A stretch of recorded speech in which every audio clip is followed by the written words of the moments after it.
Falta trabajar más los efectos de la impunidad y lo que está detrás de la impunidad en este sentido. Digamos, hay conceptos que nos pueden servir, como puede ser en términos de Sergio González Rodríguez, la maquinaria feminicida, que nos habla de redes de poder detrás de lo que es una necropolítica, ¿no? Pero estos conceptos mismos, no sé, creo que a veces hablamos en términos muy generales y no necesariamente estamos llegando a el meollo de los contextos en que estamos.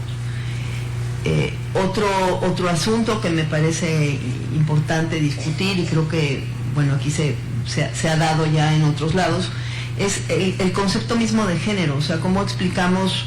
Yo me topo mucho con este problema en términos de docencia, que seguimos dentro de un sistema binario de pensamiento, de una, digamos, hablamos de masculinidades y de feminidades y hablamos de diversidad, pero a la hora de realmente aterrizar la fluidez del género o las diversidades de género que estamos viendo, creo que ahí es donde es más, hay un reto por lo menos, ¿no? En términos de conceptualización y sobre todo de explicación y de poder romper un poco con el binarismo en el que estamos viviendo todavía. Sobre todo cuando, por un lado, o sea, estamos viendo una realidad de una manera mucho más diversa y en mayor detalle, pero por otro,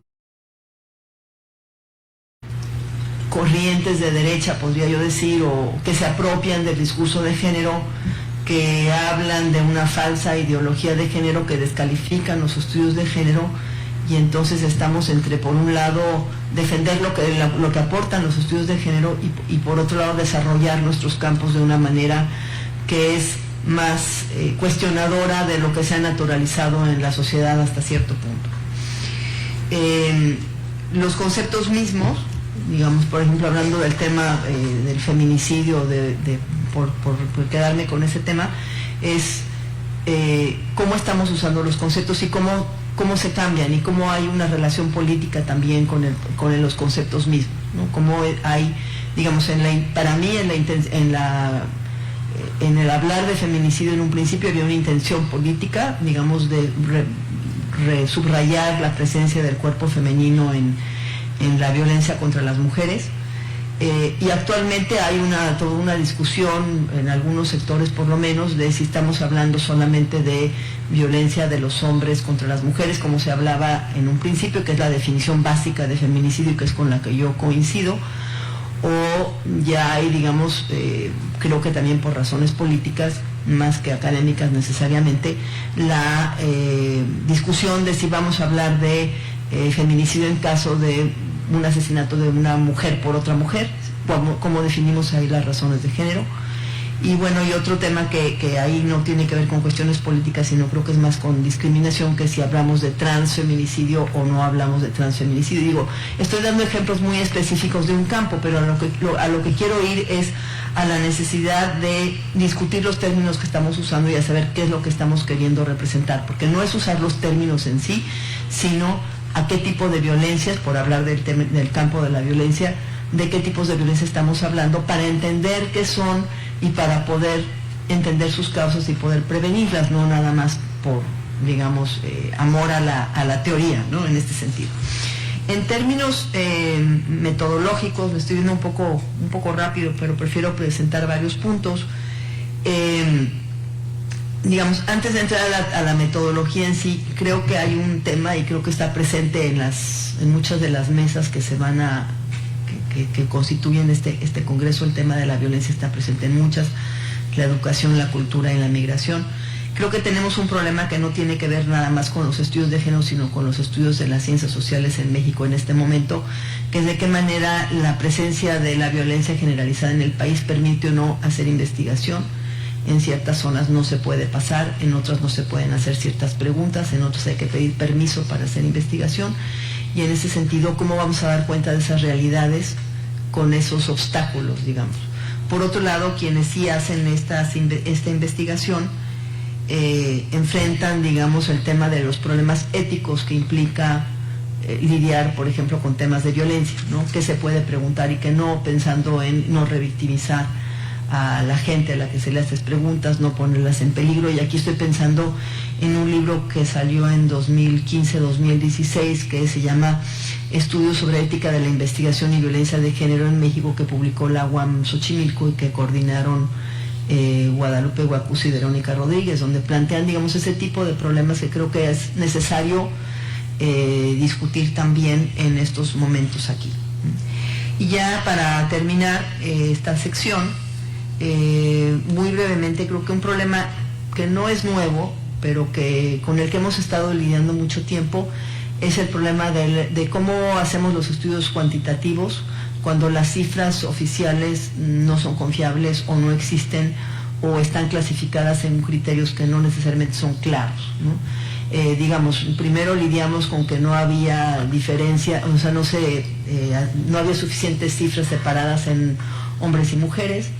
Luego estamos lidiando, por ejemplo, con cómo se cambiaron las mediciones de la pobreza en México en 2016-2017. Ahora, por ejemplo, en el tema de violencia, que ya tenemos muchos problemas con cómo se reporta la violencia, cómo se clasifica, etcétera. Y a veces no se separa, por ejemplo, homicidios de feminicidios, o homicidios de mujeres de homicidios de hombres, etcétera. Ahora la novedad es que se va a clasificar el feminicidio dentro de lo que son las estadísticas de la Secretaría de Seguridad Pública o del Consejo de Seguridad Pública. Y ahí el problema es quién va a definir qué es feminicidio, ¿no? Cuando, por ejemplo, sabemos que en las procuradurías reducen el número de feminicidios, quizá porque está centrado el tema o la atención ahí, ¿no? Entonces, otra vez estoy dando ejemplos que tienen que ver con el tema de la violencia, pero que creo que en otros aspectos, o sea, en lo que tiene que ver con la pobreza, en lo que tiene que ver con la educación o en lo que tiene que ver con asuntos de economía, pues enfrentamos un problema similar en este sentido. Y por el momento es todo. Muchas gracias.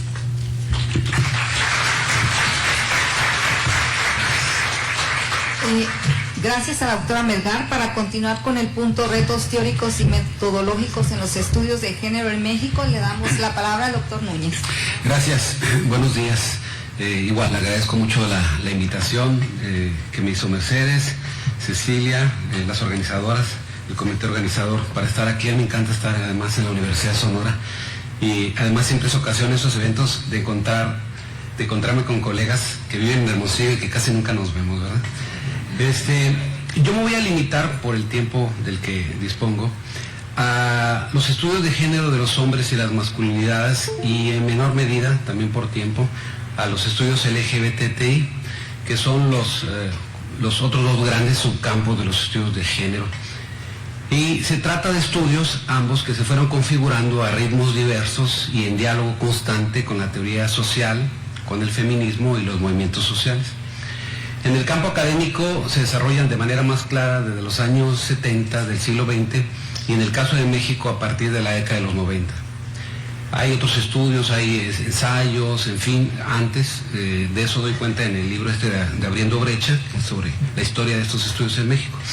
Pero claramente desde los 90 se empiezan a configurar los estudios de género de los hombres y las masculinidades, y también los estudios LGBTI. Tal vez por esta temporalidad diferente de estos estudios, el marco teórico y las discusiones conceptuales relativas a por ejemplo, a la teoría del rol, que fueron muy importantes en los estudios de género de los hombres y las masculinidades en los países anglosajones, en Europa, Norteamérica, en Oceanía, no fueron importantes en México, no han sido importantes. Todavía hay gente que hace estudios con el concepto de rol en los estudios de género de los hombres, es más bien raro, pero todavía hay gente que usa el concepto de rol. Sí, en cambio, han sido importantes las corrientes teóricas postestructuralistas, las concepciones semióticas de la cultura, los estudios centrados en el sujeto y el poder, la discusión sobre la modernidad y la posmodernidad, entre otros.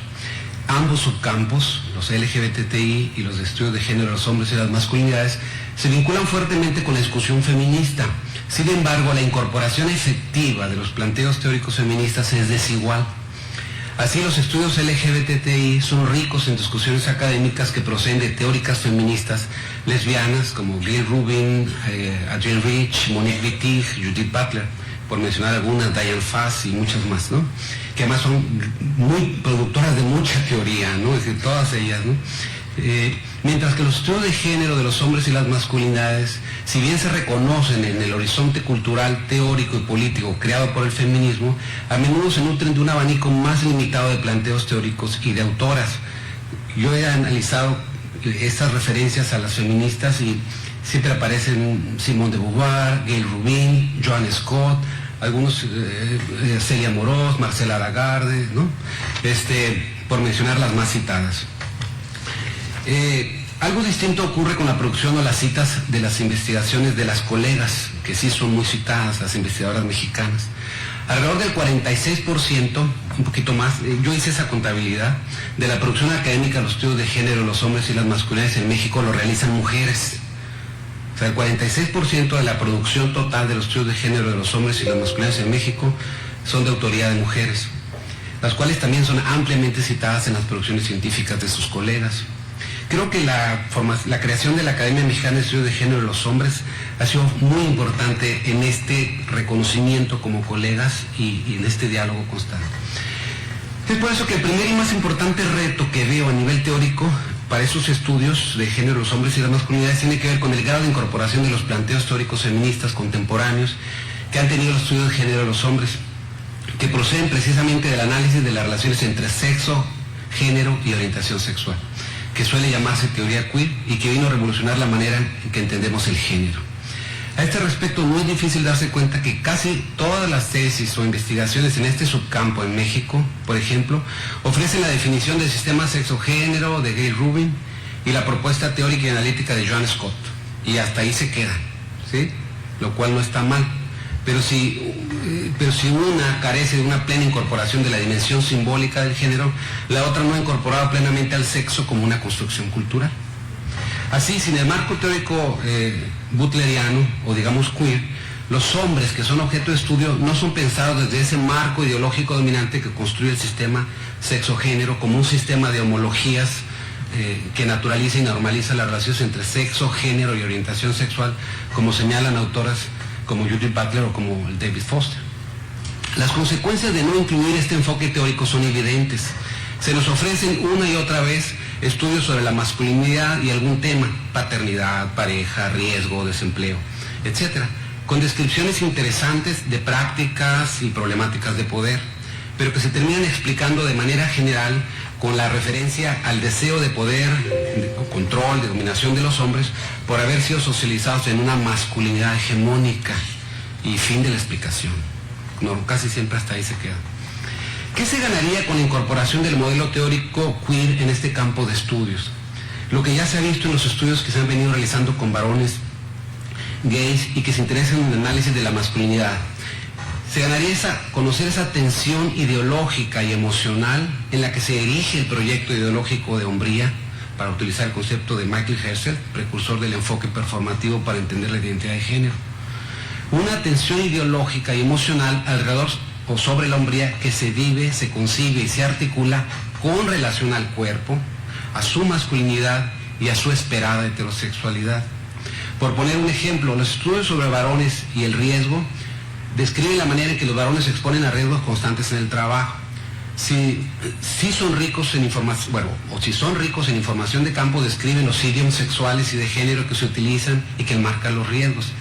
Pero a menudo no suelen profundizar en la manera en que esos idiomas expresan un sistema ideológico de homologías en el que la noción mismo de hombre está construida, de tal manera que cualquier asunto relativo al cuerpo, a la expresión de género o al deseo, inmediatamente pone en movimiento al sistema para arrojar dudas sobre la condición de varón, la masculinidad o la heterosexualidad del sujeto.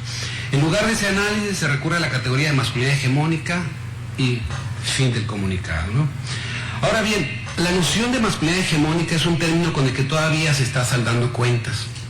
El problema de este término es, en primer lugar, que su autora, Rewelyn Connell, nunca tomó muy en serio la noción gramsciana de hegemonía y jamás nos ha ofrecido una demostración empírica de la manera en que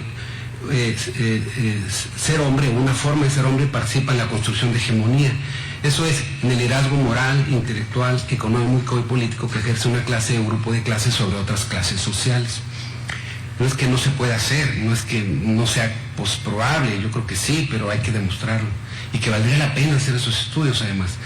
La categoría se ha convertido en una muletilla teórica, me parece, que a veces hace referencia a una ideología y a veces a un personaje social. A mí me parece que en vez de caer en el recurso fácil de explicar todo a la acción de una masculinidad hegemónica, lo que se tiene que hacer es conocer de la manera más detallada posible las concepciones, las percepciones, los valores, las actitudes, los sentimientos de varones con los cuales entienden y construyen sus identidades, relaciones y prácticas en su complejidad, heterogeneidad y contradicción. Este último punto me lleva al siguiente reto teórico que identifico: la necesidad de incorporar un marco teórico y metodológico que recupere la complejidad ideológica de las sociedades contemporáneas en lo relativo al género y la sexualidad.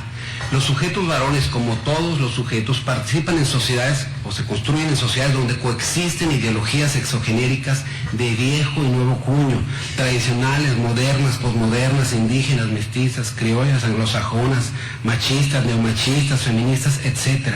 Es una exposición además constante y veloz con los medios masivos de comunicación y de interacción en las nuevas tecnologías de la información y la comunicación. Esto es, el escenario de socialización y resocialización de los sujetos y en los cuales se construye su subjetividad o hábitos, para utilizar el término bourdiano, es heterogéneo, es inestable, es contradictorio y está en constante disputa. El sujeto es llamado constantemente a revisar sus nociones exogenéricas, a contrastarlas, a entrar en el debate, a aprender, a sensibilizarse a otras posibilidades. Este escenario se parece poco o casi nada a la sociedad rural Kabila, donde Bourdieu realizó su estudio con el que posteriormente sustentará el libro La dominación masculina. Sociedades musulmanas, rurales, pequeñísimas, donde una era la ideología dominante y para le contar. No tiene nada que ver con nuestro contexto actual, ¿no? Con esa heterogeneidad discursiva. Y no es que no exista dominación masculina, es que el escenario de socialización y todo el entramado simbólico es un referente mucho menos estable, coherente e indisputado como lo es ahora incluso en México. Decir masculinidad hegemónica explica ahora menos que nunca. Lo que se requiere es un análisis de ese complejo ideológico heterogéneo y contradictorio. Se requiere un análisis centrado en la subjetivación y la subjetivación del sujeto, atento a sus ambigüedades y sus apuestas de poder.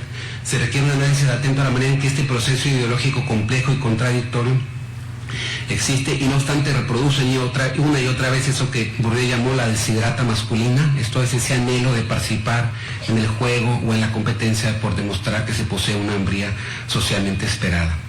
Una aportación teórica que a mí me parece interesante y que va en ese sentido, la encuentro en el trabajo de Priscila Cedillo sobre el hábitus de género, como un hábitus contradictorio y heterogéneo en la medida en que el campo social en el que se produce se ha complejizado. Y bueno, hay el asunto que también se me pide es que reflexione sobre los retos metodológicos. A mí me parece que tenemos como gran reto es hacer más investigación, incorporar más la reflexividad en nuestra investigación. Es decir, muy pocos trabajos han intentado un análisis de las dimensiones sociales y cognitivas en las que el sujeto investigador está inscrito y que han hecho posible la investigación. Dentro de estas dimensiones sociocognitivas habría que incluir las coordenadas de género y la manera en que participa o no en la producción de conocimientos o en la experiencia misma de investigación. Poco o nada sabemos, por ejemplo, sobre el papel de la identidad, la subjetividad, las ideologías, relaciones y prácticas de género de quienes hacemos investigación en distintos aspectos de la experiencia de campo, en la selección de informantes, en la capacidad o no de adaptación y de producción de empatía o el tan deseado rapport, en el análisis hecho a ciertos temas o en su invisibilidad, en nuestra forma de tomar notas, el desarrollo de las entrevistas, en la seguridad o inseguridad de la relación de la pesquisa, en la discriminación o violencia sufrida o los privilegios asignados, entre otros temas. Por ejemplo, ¿es lo mismo o es diferente estudiar a los hombres como sujetos genéricos si se es mujer que si se es hombre? ¿Es lo mismo o es diferente estudiarlos si se tiene una identidad sexual, heterosexual, bisexual, homosexual? ¿Cómo participan las dimensiones de la vida personal, la clase, la pertenencia étnica, el color, la edad, el nivel educativo, el origen rural, urbano, la discapacidad, el estado civil? En fin, los privilegios y las distinciones sociales también se reproducen en contextos y procesos de investigación y creo que mucho ganaríamos de nuestros subcampos de estudio si diéramos cuenta de ello. Incluso una reflexividad para entendernos a nosotros mismos y cómo nuestra práctica de investigación de los estudios de género de los hombres y las masculinidades se inserta en nuestros propios proyectos ideológicos de identidad de género. ¿sí? De nuestra masculinidad o feminidad, nuestra forma de ser hombre y ser mujer. Como ya casi no tengo tiempo, solo apuntaría a la necesidad, y todavía es un reto metodológico, me parece a mí, el tema de cómo hacer investigación sobre el sistema sexogénero en los espacios virtuales y con el apoyo de las TICs.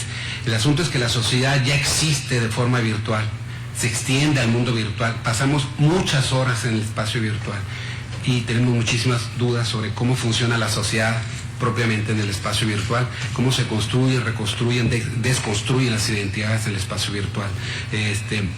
Y qué implicaciones tiene hacer investigación en el espacio virtual, cuando como dice mucha gente, escribir en el espacio virtual es como escribir con un six-pack encima, dicen muchos.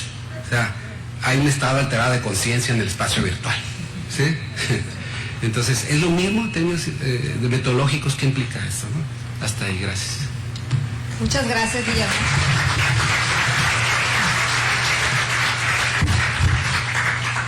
Ahora vamos a pasar a sus participaciones, pues 5 o 6 participaciones del público. Yo les pido que sean muy puntuales y muy breves. Adelante, hay micrófonos inalámbricos.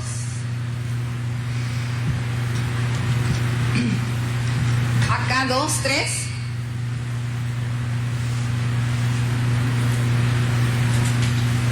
Muy breves y puntuales, por favor. Sí, adelante.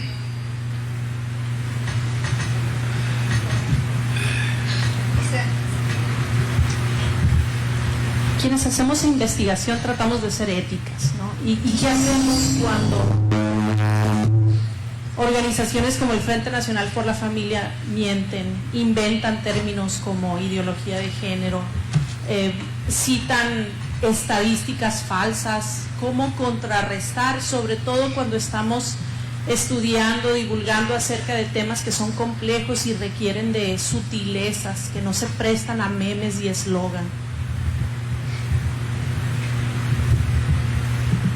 Acá, Rosario Román. Gracias por su presentación, excelente. Muy concretamente, una reflexión que me gustaría escuchar de ustedes es la dificultad de separar cuando una está en el campo de la producción de conocimiento, el activismo de lo que es la generación teórica a partir de todas estas experiencias que Guillermo lo señala muy bien. La parte de reflexividad casi no la trabajamos para saber quién está produciendo qué conocimiento.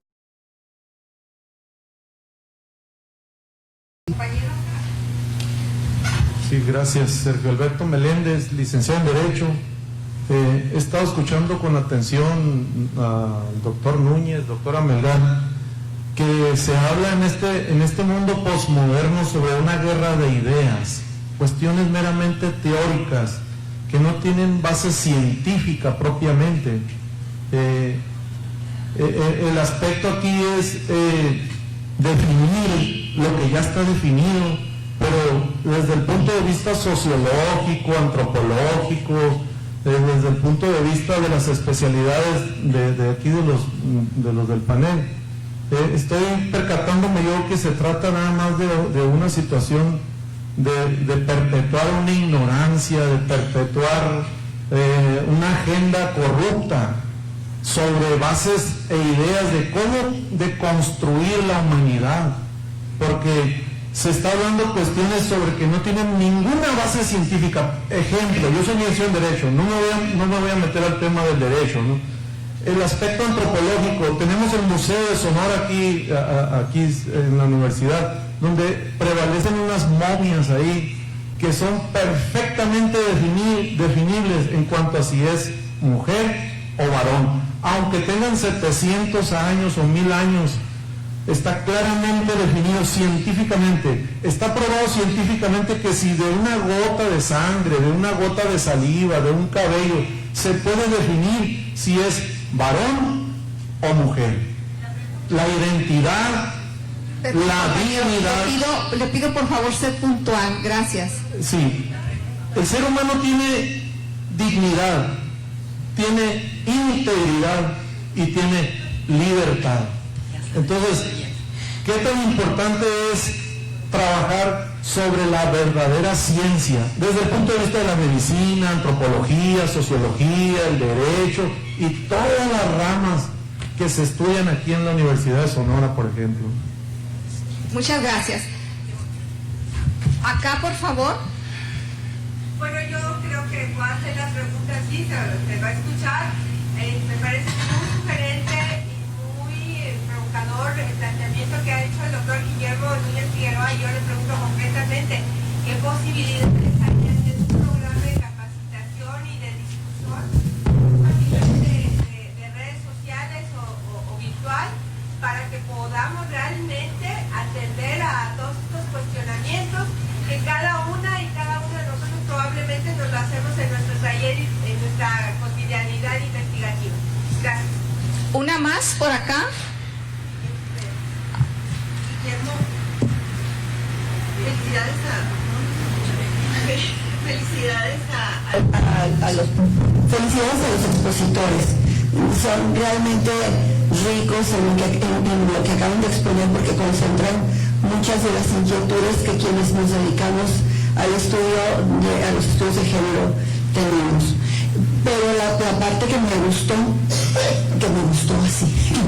más, fue esa parte donde Guillermo habla desde qué marco de la perspectiva de género vas a adentrarte en el trabajo de la investigación. Estoy de acuerdo en que estamos en este momento en un terreno pantanoso en cuanto a la conceptualización. Trabajando, nos vamos de repente topando con pared, y entonces tenemos que regresar a buscar por dónde. Yo recuerdo que cuando se hablaba del inicio de los estudios de género en el PIN, nos hablaban de John Scott, nos hablaban de Caroline Rubin, entonces hablando de la teoría queer, y se quedó guardada, y se quedó ahí. Y estoy hablando del 90, del 91. Y ahorita la teoría queer es como si fuera una novedad, y no es una novedad, es algo que apareció hace 30 años. A mí sí me gustaría que nos aventaras un poquito más, y me refiero a justificar tu propuesta, que es muy válida. Desde dónde yo puedo justificar la selección de un autor para trabajar la perspectiva de género. Yo creo que en este momento, precisamente por eso es pantanoso el terreno de la definición de nuestros marcos teóricos para la investigación. Se ha vuelto muy rico, pero sí, Guillermo, por favor, porque sí me interesa, porque entonces podríamos replantearnos muchas cosas. Muchas gracias, Gaby. Vamos ahora a darle las palabras a los panelistas. Le vamos a dar la palabra a Lucía Melgar, 5 minutos, y posteriormente a Guillermo, 5 minutos. Gracias. Bueno, voy a tratar de contestar a las preguntas generales que se hicieron. Primero, el tema de qué hacer ante la manipulación de términos o de las estadísticas, las falsas encuestas que salen acerca de las posiciones de la sociedad mexicana ante el aborto, por ejemplo, etcétera. Pues yo creo que nuestro único trabajo es seguir investigando y difundiendo de la mejor manera posible lo que sabemos y lo que estamos trabajando, digamos, con las cifras más aproximadas posibles, y sobre todo planteando argumentos que sí están basados en estudios sociológicos, en estudios científicos, ¿no? Y de esa manera rebatir estos argumentos. Creo que sí es un problema, o sea, porque, como dije, por un lado estamos ante un campo en expansión, y que es muy complejo, y que, bueno, hay muchos diálogos que se pueden hacer, y aspectos como los que señaló Guillermo que se pueden profundizar, me parece muy importante. Y por otro lado, pues estamos en un momento de, digamos, de cuestionamiento de los estudios de género mismo, ¿no? Entonces, de alguna manera tenemos que decir, bueno, esto no es algo inventado, esto es algo que está basado en la ciencia, que está basado en la ética, que que corresponde a unas transformaciones sociales también. Y lo que pasa es que yo creo que un problema de los estudios de género es que cuestionan lo naturalizado. Entonces, desde ese punto, pues cualquier cuestionamiento de cualquier cosa que es una idea aceptada, pues es difícil, ¿no? O sea, es cuestionada por quienes quieren mantener la naturalización de este sentido, ¿no?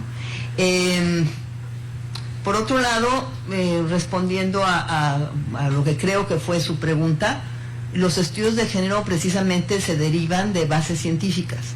O sea, el hablar de género y no nada más de sexo tiene que ver con, primero, la dificultad de distinguir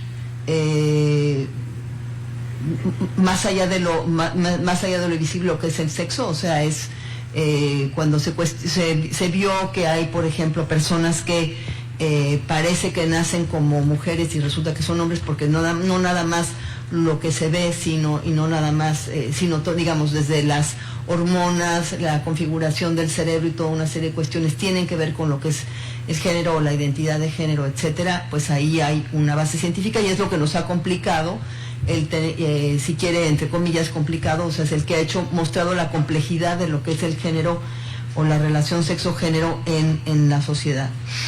Y por otro lado, la cuestión de separar el activismo y la generación de conocimientos. Pues sí, yo creo que precisamente es uno de los problemas y quizá tiene que ver también con lo que planteó Guillermo, desde en dónde estamos estudiando, quién estudia y en qué condiciones y desde qué orientación, desde cuál conjunto de identidades que tenemos estamos trabajando. Yo creo que para mí es importante combinar el activismo y la academia en el sentido de que la academia tiene que aportar, desde mi perspectiva, a la sociedad sus conocimientos, incluso aunque sea teoría. O sea, estamos pensando precisamente en no hacer teoría general, sino teorizar para lo que queremos explicar en el caso de México. Y creo que sí, a veces es difícil separarlo en el sentido de que queremos incidir de una manera más directa en el problema social determinado. Y ahí creo que si estamos haciendo academia, o sea, estudios académicos, tenemos que ser claras en cuanto a nuestra posición, no hacer pasar por algo objetivo, entre comillas, lo que tiene una búsqueda de incidencia en particular, sin que eso implique que el plantear, por ejemplo, argumentos a favor de ciertas causas o ciertos temas que son de debate público, esté sesgado, no. O sea, cuando escribimos, por ejemplo, sobre derechos sexuales y reproductivos, bueno, pues no podemos tener una posición a favor de los derechos sexuales y reproductivos, pero estamos escribiendo desde estudios científicos con rigor científico, con rigor académico. Ya lo siguiente es otro paso que se da más adelante, ¿no? Creo que un problema es que en la academia se cuestiona a veces ese tipo de estudios como es que es activista, no es académica, ¿no? Pero se puede ser académica y activista, yo creo. Gracias. Yo creo que hay que insistir en decirlo y en mostrarlo, Elsa, que el concepto de género es un concepto científico y mostrar cuáles son los orígenes académicos, científicos del concepto y cuáles son las evidencias, ¿no?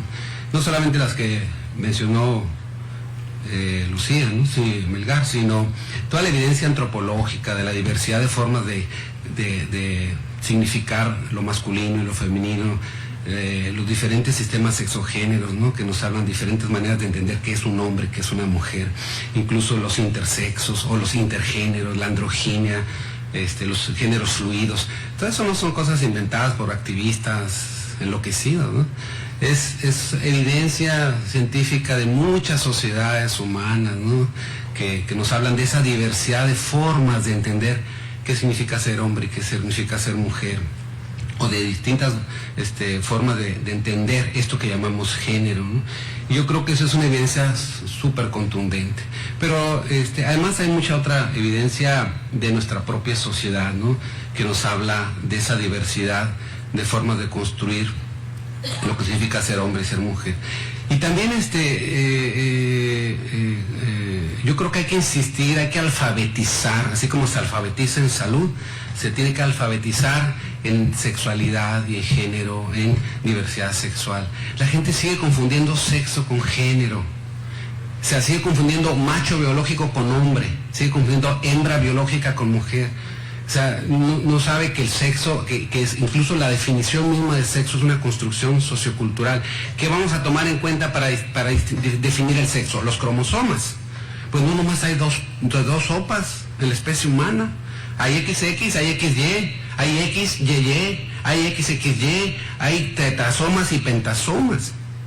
Es una diversidad cromosómica increíble. No solamente hay dos sexos en la especie humana, y eso es evidencia científica de antropología física. Y además, ese supuesto de que del sexo se deriva el género, pues si no más hay dos, y hay varias configuraciones, pues imagínense. Pero además, si queremos definir el sexo por gónadas, pues no solamente hay quienes tienen testículos y quienes tienen ovarios, hay quienes tienen ambos. Y si lo queremos definir desde el punto de vista de los genitales, pues a lo mejor las momias de la universidad pues estarán muy definidas. No creo que tengan genitales las momias, ¿no? Ya a estas alturas no lo sé, la verdad, no estoy tan versado en eso. Pero hay seres humanos que no solamente tienen pene y testículos o vulva vagina, tienen una diversidad de tejidos, y así nacieron. ¿Qué les vamos a decir? ¿Que están enfermos? ¿Que son errores de la naturaleza? O sea, así como que la naturaleza está, ay, voy a ser un hombre, ay, me equivoqué. Eso es pensamiento metafísico, eso no es un pensamiento científico. Es pensar que hay una voluntad que actúa. Eso ya está fuera de la ciencia, ¿sí? Entonces, no hay naturaleza que se equivoca. La naturaleza somos naturaleza y somos diversos. La naturaleza es diversa y tendrá esa diversidad. Ha jugado en la historia misma de la naturaleza una serie de funciones importantísimas que está por demás abundar en ellas. Pero yo creo que hay que insistir en esta alfabetización en salud, en género, ¿no? En sexualidad. Y yo creo que nos ahorraríamos muchos conflictos, y a mucha gente también le ayudaríamos a sentirse reconocida, respetada, y ofreceríamos las bases científicas para que haya un respeto a sus derechos, ¿no? Pero sí, bueno, coincido, es un reto y sin lugar a duda. Y eso me lleva al siguiente punto, el tema que dice Rosario Román, ¿no? Sí, yo creo que es fundamental poder incorporar esta reflexividad en nuestra investigación, porque funciona también como un mecanismo de control, sobre todo en nuestras investigaciones cualitativas, pero no solamente en ellas, ¿no?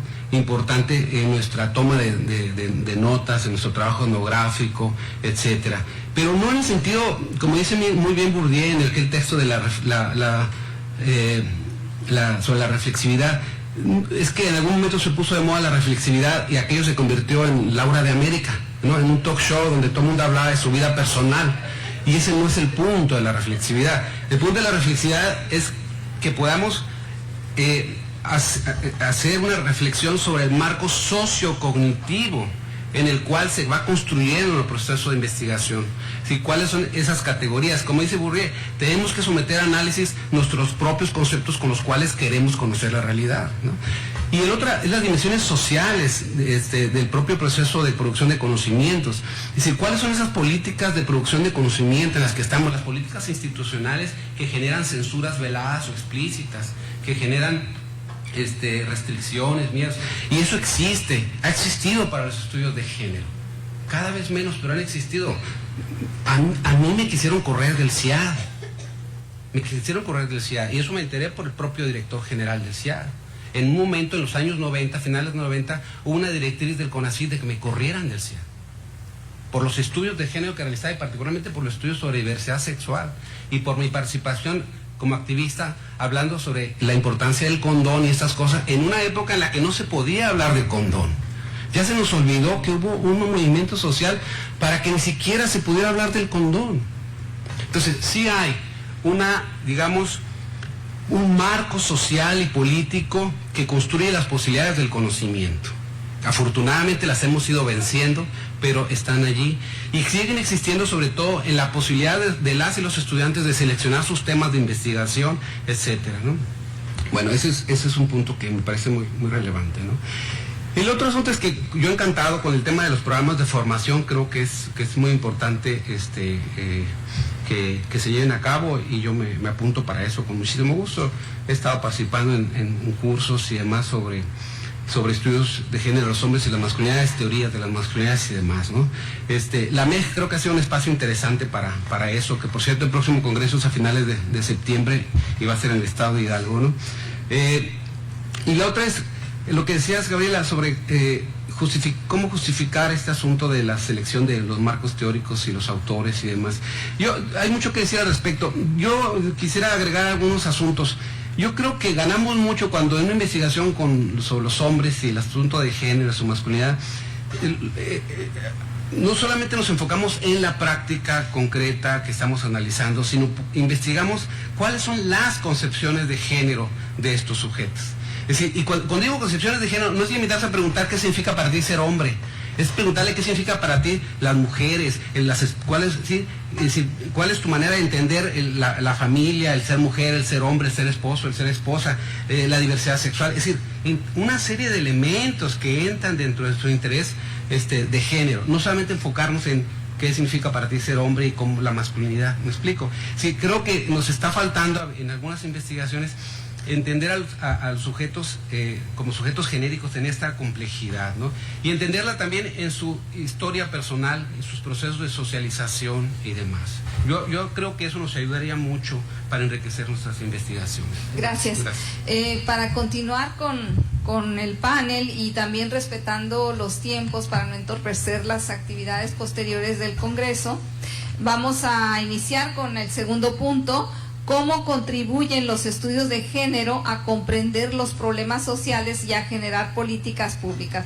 Le damos la palabra ahora a Guillermo para iniciar y bueno, son 5 minutos, por favor. Gracias. La verdad que me piden hablar sobre los retos o cómo comprender los problemas, los estudios de la relación entre estudios de género y políticas públicas, y creo que es mi punto más débil, ¿no? Y para eso me puse a consultar a algunos colegas que tienen algo de experiencia en la investigación sobre estudios de género de los hombres y las políticas públicas, particularmente Juan Carlos Ramírez. Y bueno, me voy a limitar a eso y un poquito a lo que conozco sobre los estudios LGBTI y sobre el impacto en políticas públicas. Y yo creo que coincido con Juan Carlos Ramírez, creo que es un tanto arriesgado llegar a afirmar que los estudios de género de los hombres y las masculinidades han incidido en la política pública en México. Algo que sí podemos afirmar para los estudios LGBTI, pero bueno, voy a retomar ese punto más adelante, en donde se podría afirmar, creo yo, sin temor a equívocos, que los estudios de género de los hombres y las masculinidades han incidido en la política pública en el mundo, es en los países nórdicos y en Brasil.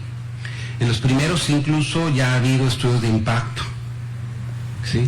En cambio en Brasil, según dicen algunos colegas brasileños, la política en salud de los hombres, por ejemplo, se construyó, se adoptó, se trabajó, y dicen todos, llegó el presidente Temer y deshizo todo, ¿no? Entonces hay otras experiencias en las que es posible identificar cierta incidencia de estos estudios en la política pública. Tal vez algunos programas que ha habido de salud reproductiva dirigidos a varones en el caso de Colombia, según me comentaban los compañeros colombianos, y algunas intervenciones en temas como la desmovilización de grupos armados en los que se ha llevado se han hecho algunos estudios de género con hombres y masculinidades, o el tema de las víctimas de violencia, ¿sí? de la guerra en Colombia. Pero se trata de intervenciones, de algunas acciones, no necesariamente de política pública. Juan Carlos Ramírez, quien ha estudiado la relación de los estudios de género de los hombres y la política pública, señala que en México la única política pública que de alguna manera pudiera vincularse, aunque sin precisar qué tanto, con los estudios de género de los hombres, es la que concierne a la violencia ejercida por hombres contra sus parejas heterosexuales. En este tema, el Centro Nacional de Equidad de Género y Salud Reproductiva ha hecho un diagnóstico, lo estoy realmente refiriéndome a lo que él me ha comentado. Es importante que se adoptó como una propuesta de política pública en el marco de la violencia contra las mujeres y la Ley General de Acceso a una vida libre de violencia, así como reglamentos y programas que finalmente han derivado en la posibilidad de asignación presupuestal. Según este autor, es en este terreno donde se ve con más claridad lo que se ha hecho en términos de política pública, pues derivado de estos estudios se realizó un diagnóstico, una propuesta programática, se capacitó personal para atender a los hombres y con ello desactivar las violencias que ejercen contra sus parejas. Desafortunadamente, a diferencia de lo que ha pasado en los países nórdicos, la evaluación está limitada a reportes de acciones y no a una evaluación de impacto, ¿no? Le señala Juan Carlos Ramírez. Otro ámbito en el que se ha tenido cierto impacto, aunque sin poder precisar qué tanto, es en el tema de la paternidad. La licencia por la paternidad que ha adoptado la Administración Pública Federal como mandato establecido en la Ley Federal del Trabajo, pero tampoco es un tema de una política sobre la cual se haya evaluado el impacto. Hay otros planteamientos en cuestiones de salud, enfermedades crónicas, accidentes, que se derivan de estudios epidemiológicos, pero que no han logrado implementarse a cabalidad como política pública. Juan Carlos Ramírez refiere en este aspecto, por ejemplo, al tema de cáncer de próstata, sobre el cual señala un planteamiento interinstitucional para prevenir y atender, pero que finalmente se terminó planteando como un problema sanitario y donde el enfoque de género desapareció, que es otra cosa que mencionan algunos colegas. A veces en el diseño, en la argumentación, sí se incluye esta discusión, pero a la hora se convierte en un asunto de salud, epidemiológico, médico y hasta allí, ¿no? Ahora bien, aun cuando, como señala Juan Carlos Ramírez, es arriesgado, tal vez un tanto aventurado, hablar del impacto de los estudios de género de los hombres y las masculinidades en la política pública, creo que es importante también mencionar que a 28 años de distancia de la publicación de lo que considero el primer artículo de investigación en este subcampo de estudios, me refiero al artículo de Teresita de Barbieri titulado Sobre géneros, prácticas y valores, notas acerca de posibles erosiones del machismo en México, publicado en el libro Normas y prácticas morales cívicas de la vida cotidiana, de Ramírez Sáenz. A 28 años se ha logrado visibilizar la noción misma de los varones como sujetos genéricos en amplios sectores de la academia, los medios de comunicación y la opinión pública. No sé qué tan amplios, pero algo, ¿no? Apenas ayer me aparecía en mi celular, cuando lo abrí, una nota de la BBC, destacada por Google, sobre la creciente conciencia de los varones en torno al daño que ocasiona la masculinidad tóxica, ¿no? Lo que quiero decir es que ya hay una serie de temas que empiezan a ser leídos por la academia, profesionistas, empleados públicos, comunicadores, con un enfoque de género sobre los varones, desde accidentes, violencia, bullying, homofobia, salud y mortalidad, adicciones. Es difícil a veces establecer la relación directa con la política pública, porque esta relación no es necesariamente orgánica, pero es posible encontrar ideas o reflexiones que provienen de este campo de estudios en el quehacer gubernamental y más allá de ello en la discusión pública. Así que yo tengo esperanza de que paulatinamente se logrará este impacto.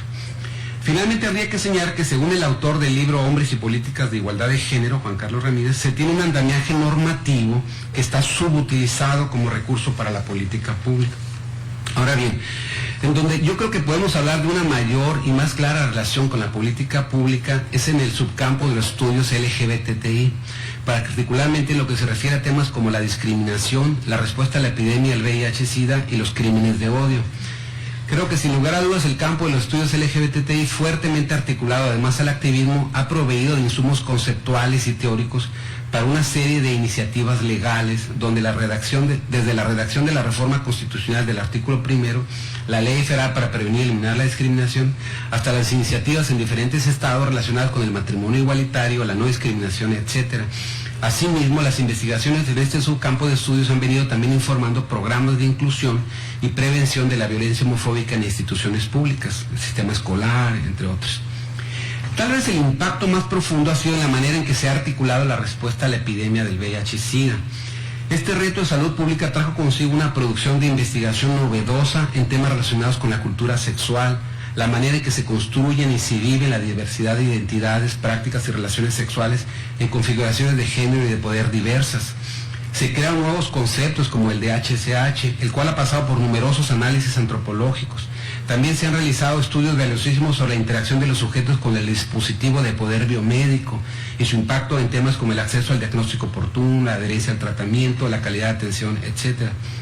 Puedo asegurar que no es posible entender la actual política pública en el tema de VIH-Sida en México y en el mundo sin este subcampo de estudios LGBTI y queer, además, desde una perspectiva queer.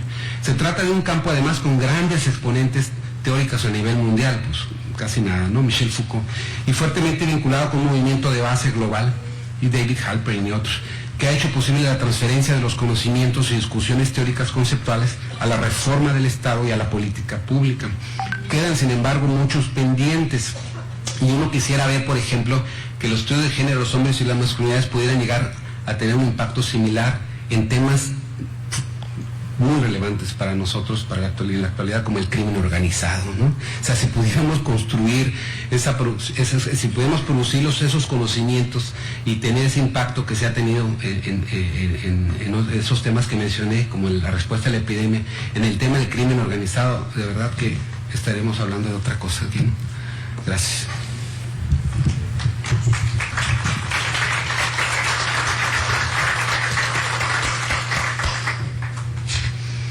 Bueno, primero voy a hablar brevemente de, digamos, lo que la primera parte de la pregunta, la contribución de los estudios de género a comprender los problemas sociales, aunque ya adelanté algunas cosas.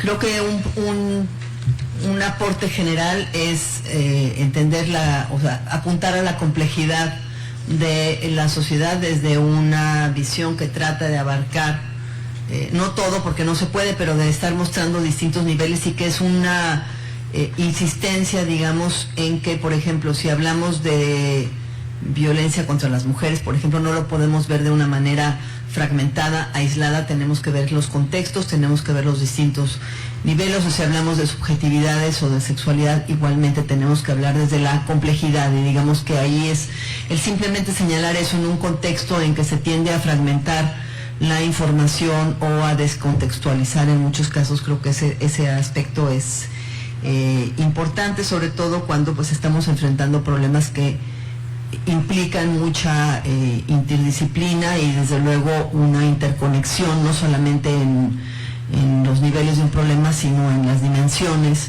¿no? Como podría ser, por ejemplo, el caso del crimen organizado. Bueno, pues no es nada más en un estado ni nada más en un país, sino de manera más compleja, ¿no? Otra cuestión que ya señalé es el cuestionamiento de lo que se ha naturalizado, y creo que eso es un aporte en el sentido de entender que los problemas sociales no son algo que se puede explicar por esencias o por naturaleza, sino que hay que entender precisamente su complejidad, su contexto, etcétera, ¿no? Y que también implica muchas veces, y creo que eso es lo que los hace a veces polémicos, y creo que también lo dije antes, es el cuestionamiento del sistema mismo en el que estamos viviendo, o sea, el sistema neoliberal.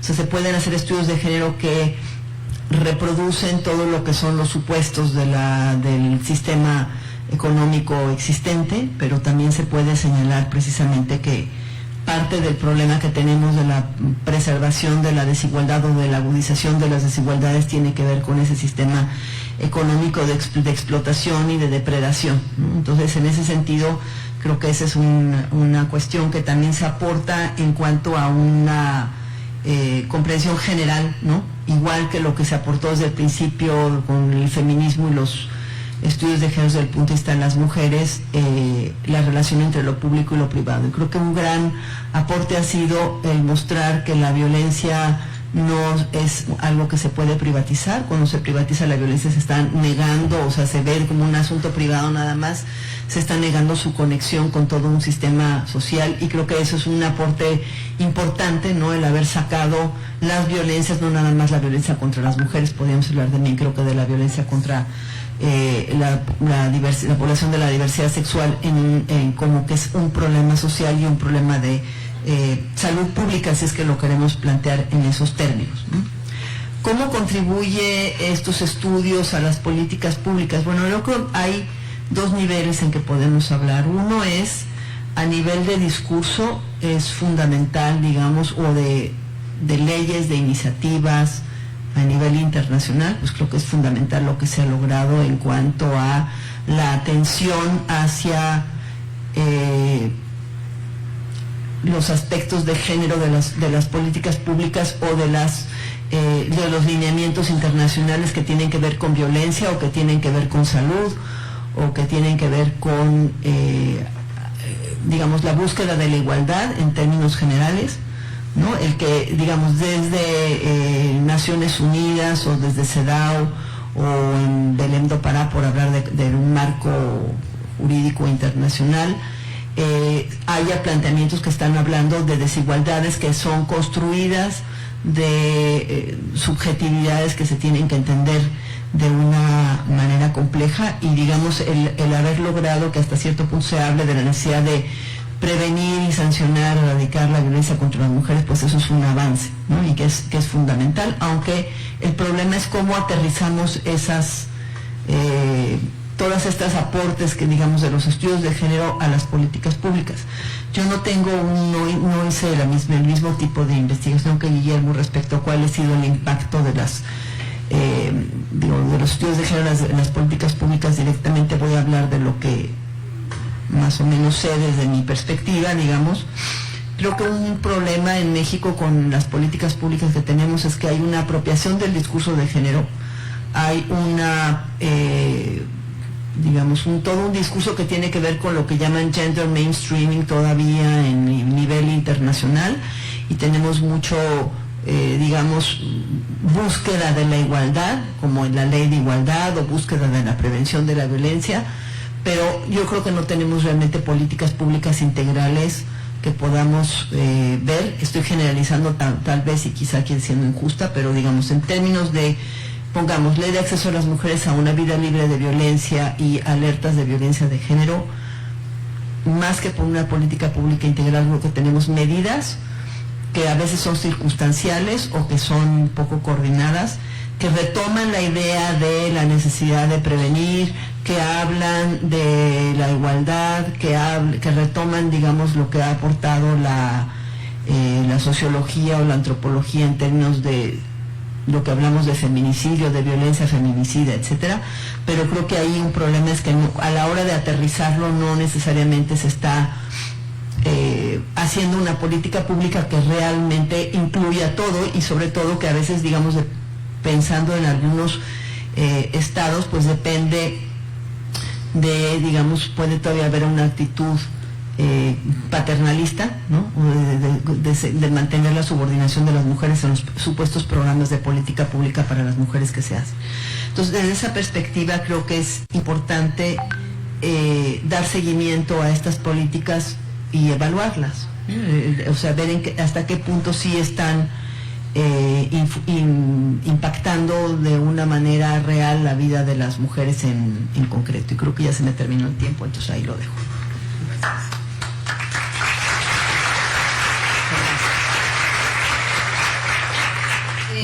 Gracias, Lucía. Bueno, vamos retrasados. Entonces, para aprovechar el tiempo que nos queda y no afectar las actividades que vienen posteriormente, vamos a continuar con el siguiente punto, y así tener espacio al final, retomando los dos últimos puntos, para preguntas y después observaciones finales de panelistas, ¿no? Entonces vamos a retomar el punto hacia dónde pudieran enfocarse los estudios de género en los nortes de México, y para dejar descansar un poquito de la palabra a Lucía, le damos la palabra a Guillermo. Gracias. Yo sobre esto igual me voy a circunscribir a los estudios de género, los hombres y las masculinidades, y los estudios LGBT. Digamos que para contestar esa pregunta me puse a hacer un diagnóstico de lo que se ha escrito en estos subcampos en el norte de México. En este libro tengo referencias a 577 productos entre artículos, capítulos, libros, tesis en el campo del estudio de género, los hombres y las masculinidades, una investigación exhaustiva.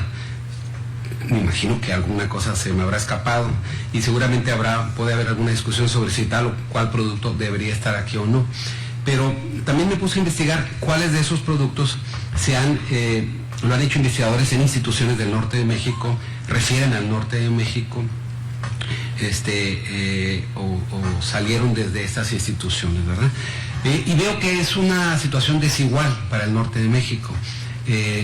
Tenemos estados como Tamaulipas, sobre todo por nucleada la producción agrupada alrededor de Óscar Misael Hernández, que estuvo en la UAT y luego está en el Colegio de la Frontera Norte, en Matamoros, una importante producción. En Sonora, a través tanto lo que se ha hecho en el Colegio de Sonora, lo que se ha hecho en el CIA, con mi trabajo y también con el equipo de Rosario Román, Elba Abril, María José Cubillas. Está también el Baja California Norte, lo que se está haciendo en el Colegio de la Frontera Norte, en Tijuana, sin lugar a dudas, y en la UABC, particularmente en el Instituto de Investigaciones Culturales Museo, en Chihuahua, también el Colegio de la Frontera Norte en Ciudad Juárez, en la Autónoma de Ciudad Juárez, y ahora recientemente con Sarricolea, Juan Miguel Sarricolea, que está ahora en la ENA, Chihuahua, con estudios sobre migración y masculinidad y demás, ¿no? Entonces son estados que tienen una producción importante. Tenemos estados que yo no identifico producción académica como Baja California Sur, Durango, en estos terrenos. Me sorprende mucho que en Nuevo León hay gente que está como el apañero acá, amigo, que está ahí atrás, que está trabajando también masculinidades en Monterrey. Hay unos trabajos en el tecnológico, una tesis, pero no hay mucha producción en este terreno. En Coahuila también me sorprende que no logro identificar, no es que no haya trabajo, es que me refiero que trabajo académico no lo logro ubicar. Y en Sinaloa, pues hasta hace poco no había mucho, pero empiezo a ver cada vez más tesistas y demás. Entonces, en términos cuantitativos, ¿cuánto es lo que se ha producido en 25 años desde el 90 al 2014 en el norte de México? Yo encontré 87 productos, que más o menos hablan de que casi el 16% de la producción nacional se está haciendo en estos estados del norte de México, que no está mal. Diríamos que es una de las regiones que está bien ubicada en la producción, comparada por ejemplo con el Bajío, que tiene muy poca producción en estos campos, o el sureste, ¿no? Sacando a Veracruz de allí, ¿no? Pero el resto en poca producción en este campo. Yucatán tiene algo, no sobre masculinidades, sino sobre estudios sobre diversidad sexual, VIH, políticas sexuales y demás. Ahora bien, los temas más abordados han sido sexualidad y diversidad sexual, VIH. Yo agrupé la producción como a partir de esa tendencia que tienen los propios productos a agruparse en 15 temas. Y el otro tema es pareja, paternidad, familia. Aquí está ahora, por ejemplo, el tema de los conflictos de pareja, el divorcio. Están los estudios sobre riesgo, mortalidad de salud como un tercer tema importante. Violencia feminicida. Y recientemente que se ha empezado a producir en Sinaloa y aquí temas, bueno, también en la UACJ y en la Baja California, sobre narcocultura, crimen organizado, masculinidad, ¿no? El tema de la migración, ciertamente, asuntos de identidad y algo sobre producción cultural, corridos y demás. Entonces, bueno, yo creo que tenemos como unos grupos o ¿cómo se llama? Clústeres, ¿no? De producción en algunas instituciones muy claramente ubicados, pero creo que lo que falta mucho que esos estudios se lleven a otras instituciones del norte de México, por ejemplo al ITSON, a los tecnológicos, la Universidad Occidente de Sinaloa, que yo no encuentro ahí nada al respecto, en la Autónoma de Chihuahua, la Autónoma de Baja California Sur, que tampoco, en la Autónoma de Durango, en fin. Entonces hay como un reto muy grande para, digamos, institucionalizar esos estudios en el norte de México, ¿no? Y eso pasa por crear plazas, las clases cátedra, por todo esto. Ahora bien, ¿cuáles son los temas que yo veo y que me sorprende además que están tan débiles en el norte de México y que creo yo que son temas, problemas sociales que son significativos? Y yo creo que tenemos un gran reto, que es el tema del crimen organizado y el narcotráfico en particular. Hay mucho que decir sobre la dimensión sexogenérica del crimen organizado, de sus dinámicas de reclutamiento, de sus dinámicas internas, de sus formas de construir y proyectar identidad, sobre la subjetividad sexogenérica de los miembros del crimen, las culturas de género que producen sujetos para el crimen organizado o que albergan el crimen organizado. También hay mucho que estudiar con respecto a la narcocultura y su dimensión sexogenérica, particularmente la manera en que promueve ciertas formas de ser hombre y mujer, así como su persistencia y atractivo en amplios sectores de la población. Por ahí hay un artículo que publicamos sobre ver al crimen organizado como un dispositivo sexogenérico y que ese elemento es central en el reclutamiento de sicarios, que está apoyando algunas investigaciones con sicarios, ¿no? que ponen de relieve el tema de la masculinidad. Y hay un investigador nuevo que se incorporó a la Autónoma de Sinaloa en Mazatlán, que Marco Antonio Núñez González, no sé si vino por el tema del ciclón, pero está produciendo en los últimos 3 años bastante sobre narcocultura, sobre los diferentes, entendiéndola como un campo de masculinidades, ¿no? Diversas. Y luego, por supuesto que hay trabajos sobre mujeres, narcotráfico, narcocultura, de eso hay un poco más, pero también es un tema. El otro tema que yo veo como algo que me llama la atención que no haya investigación desde estos estudios, es el tema de los hombres en situación de calle. El tema de los hombres en situación de calle me parece de gran relevancia para el norte de México. Algunos son migrantes que se vuelven personas en situación de calle, etcétera. No conozco estadísticas al respecto, no sé si las haya. Me enteré que en el Colegio Sonora se está haciendo una tesis, creo, sobre ese tema, no estoy muy seguro, pero alguien me comentó. Pero yo he escuchado en las noticias que hablan de estadísticas de 1,000 personas solo en Hermosillo, ¿no? De personas en situación de calles. Y ¿cuántos habrá más en el estado y en todo el norte de México? Pero es un dato que yo he visto significativo cuando voy a todo el norte de México, ¿no? ¿Por qué la mayoría de los que están en situación de calle son varones? ¿Cómo participa la condición sexogenérica en la construcción de la vulnerabilidad económica, social, emocional que los lleva a la calle?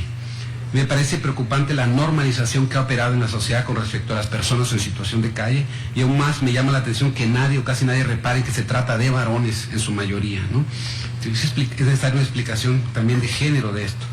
El otro gran tema, que además es un tema de alarma social, es el tema de los varones y las drogas. Por supuesto también de las mujeres y las drogas, ¿no? Es otro tema. Hay poca investigación al respecto y son temas de gran relevancia social, ¿no? De las familias, ¿no? Lo padecen mucho el tema de las adicciones y de los problemas de salud mental, ¿no? Relacionados con las adicciones. Hay pocos trabajos en Ciudad Juárez, hay algunos casi siempre vinculados al tema del caso de Juárez del VIH o de la violencia. Hay un estudio pionero en Agua Prieta de un norteamericano con este enfoque de género de hombres y masculinidades. Hay algunos trabajos en Hermosillo y en el Colegio Sonora sobre adherencia al tratamiento que tienen esta perspectiva y que son sumamente interesantes, muy atractivos. Algo se ha hecho también en CIAD. En fin, en la UABC hay algunas cosas. La pregunta que me parece relevante para este tema es cómo se relacionan los procesos de socialización de género y de sociabilidad de género de los varones con el contacto, uso y adicción a las drogas. ¿Cuál es el subtexto sexogenérico de los programas de adherencia y rehabilitación? Una de las cosas que nosotros notamos en una investigación que hicimos en CEA en el 2008 es que la famosa adherencia al tratamiento en los centros de integración juvenil llegaba al 9%, ¿sí? Era igual para hombres y mujeres, y le llamaban adherencia al tratamiento a ir a 2 consultas. Entonces ya se imaginan el resto, ¿no? El otro tema pero hay un tema de género en el tema de la adherencia que se estudió en el Colegio de Sonora, bien interesante. Ahorita se me escapa el nombre de la muchacha que hizo la tesis de maestría, Gabriela, es bellísima su tesis, a mí me gusta mucho ese. Y hay otro trabajo que sacamos y es sobre cómo en el caso de las mujeres la adherencia al tratamiento tiene que ver, por ejemplo, con cosas así de exigencias del juez: te vamos a quitar al hijo si no te adhieres. Entonces, es lo que en nuestra investigación resultó terrible así, pero resultó que es lo que la lleva a la rehabilitación. Entonces, hay muchas cosas que investigar y son temas de gran relevancia social. Pero hay otros asuntos que son, me parece, también urgentes, y es investigar en qué el tema de las ideologías, identidades, relaciones y prácticas de género de las personas que participan en el sistema de administración de justicia. Podemos tener excelentes leyes contra la violencia, las leyes del acceso a una vida libre de violencia, etcétera, etcétera, pero el tema de la implementación, ese es otro asunto. Y aquí la tesis doctoral de Claudia Estela Espinosa Cid, que ya no la veo aquí, pero aquí estaba hace rato, me parece que nos apunta a la importancia de conocer la manera en que las ideologías de género conservadoras, tradicionales, machistas, se encuentran presentes en policías, en abogados, en jueces, en médicos legistas, a pesar de tantos cursos de sensibilización de género, que casi siempre se reducen al lenguaje incluyente, por cierto. Esas ideologías, identidades y prácticas machistas de los encargados de la administración de justicia condicionan su actuación en temas como la investigación, atención y procesamiento de casos de violencia contra mujeres, feminicidios, violencia doméstica, crímenes de odio por homo y transfobia. Algo que resulta desconcertante es la evidencia en esa tesis de que a menudo se trata de profesionistas del derecho o la medicina y jóvenes, de quienes no se esperaría por su edad, que tengan concepciones y prácticas tan sexistas o digamos tan tradicionales, ¿no? Y eso me parece fundamental. Algo que nota ella es cómo el mundo de la medicina, por lo menos en Sonora, y el mundo del derecho es un mundo muy conservador, ¿sí? Muy conservador, que sigue teniendo discursos que naturalizan las prácticas, ¿no? Y otro gran tema que quiero destacar y que me lleva es en todo el país el tema de la educación está ausente en los estudios de género de los hombres y las masculinidades. Casi no hay investigaciones sobre cómo el sistema educativo tiene un subtexto de género y está operando sobre los varones en temas de construcción de masculinidad y demás. A mí eso sí me parece realmente preocupante. Y particularmente en los casos de las universidades, más aún ahora que se ha destapado esta interés y preocupación por los acosos sexuales a las estudiantes en las universidades. Hay otros temas que en el norte de México no se han trabajado suficiente, como desde esta perspectiva de los hombres y las masculinidades, como el empleo, el desempleo, la precariedad laboral, aunque el compañero acá de Monterrey está trabajando con clase trabajadora en Monterrey. Hay un tema que a mí me sorprende que no se ha trabajado desde esta perspectiva, que es el tema del cuidado y el daño ambiental, el cuidado de los recursos naturales desde una perspectiva de género con hombres y el tema de la masculinidad, ¿no? Aun cuando desde el discurso político de los activistas hablan de ciertas formas de masculinidad que tienen que ver con la destrucción, el daño al medio ambiente, los recursos naturales, nos falta investigación al respecto. Y el tema, ya voy a cerrar esto, el tema de los hombres, la masculinidad y la cultura política, que es un tema pendiente, el tema de la masculinidad y las ideologías de género, los ámbitos de la cultura empresarial, del emprendedurismo. A mí me parece que eso es urgente porque son como los marcos ideológicos en los que se están moviendo los jóvenes ahora de cierta clase social. Ese es el otro punto. En términos de grupos humanos que se han investigado, llama la atención que no se hace investigación con clase alta, no se hace investigación con empresarios, con gente de clase alta, tampoco se hace con la clase política, y así no vamos a nunca desentrañar ese misterio que nos dejó Connell sobre la masculinidad hegemónica, ¿no? Yo creo que es importante hacer estudios con la clase política, con las clases altas, con el mundo empresarial y en estas ideologías del emprendedurismo que ahorita están tan en boga y que están socializando a todo un sector amplio de los jóvenes. A mí, finalmente, yo diría, me encantaría ver más estudios históricos. Y en el campo de los estudios LGBTI hay muchas cosas que investigar. Por ejemplo, el tema de la construcción sexogenérica de las personas trans. ¿Qué sabemos de los significados de ser hombre y de la masculinidad para los hombres y las mujeres trans, ¿no? Cómo habitan su cuerpo, leen, resisten, asignan significados sexogenéricos a sus cuerpos las mujeres y los hombres trans. Estudios de mujeres lesbianas, los puedo contar con esta mano. En el norte de México no hay. Está el trabajo de Andrea Satrain, que lo hizo en la Universidad de Sonora, una tesis, y hay trabajos más en el ámbito de la literatura, algunas cosas, pero hay poca producción desde la sociología, la antropología. Y sobre bisexualidad, prácticamente es todo un campo abierto a la investigación. Gracias. Bueno, Lucía, adelante. Gracias.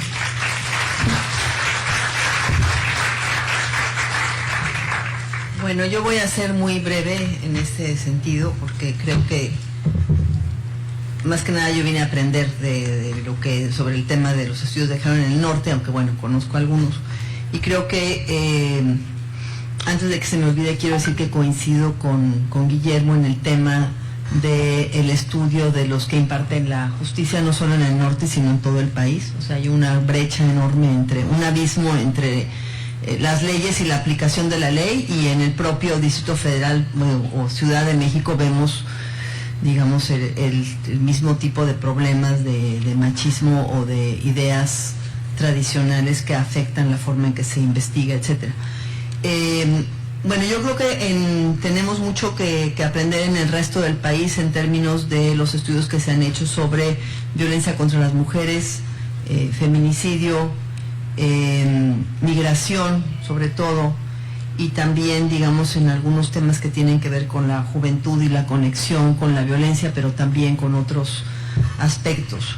Y yo, más que decir lo que se ha hecho aquí, lo que quería plantear es que, digamos, y coincido en eso con de lo que había escrito yo aquí, con lo que plantea Guillermo, creo que es muy importante el estudio más a fondo del crimen organizado, porque, digamos, es un fenómeno que, bueno, donde quizás en algunas zonas del norte y en algunas otras zonas del país hay más experiencia, digamos, pero es un tema que realmente afecta a todo el país y que es algo que a veces me da la impresión que lo vemos como a través de ciertos estereotipos o quizá por también la falta de estudios sobre las conexiones con los altos niveles de la política o del empresariado. Son como estos personajes particulares y no tenemos clara tampoco la participación de las mujeres en este ámbito, ¿no? Entonces creo que ahí es un tema importante y cómo afecta lo que son las comunidades. Se han hecho diagnósticos y estudios sobre algunas formas en que la violencia del crimen organizado afecta a las comunidades, pero creo que hay mucho más que trabajar en términos también de lo que son los efectos psicosociales de esta violencia extrema que se ha vivido en el norte del país. Digamos, hay algunos acercamientos desde el punto de vista de la salud o de los efectos de estrés postraumático, etcétera, pero que hay mucho más que trabajar y que podamos entender también nosotros mejor, ¿no?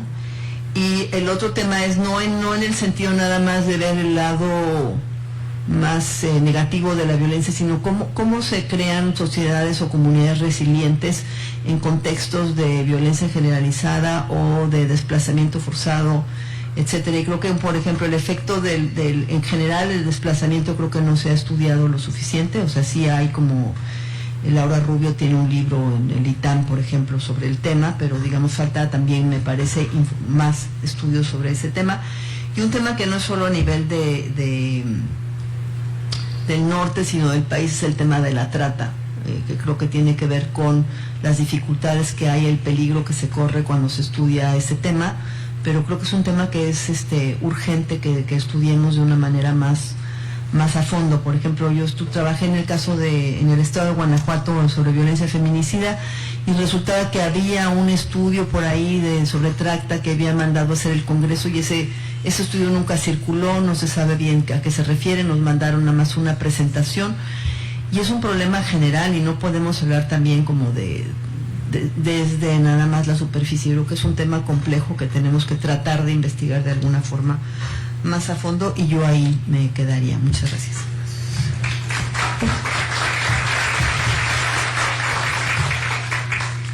Gracias a Lucía y Guillermo. Ahora sí vamos a pasar a una ronda. 3, 4 personas iguales, repito, por favor, puntuales, cortas.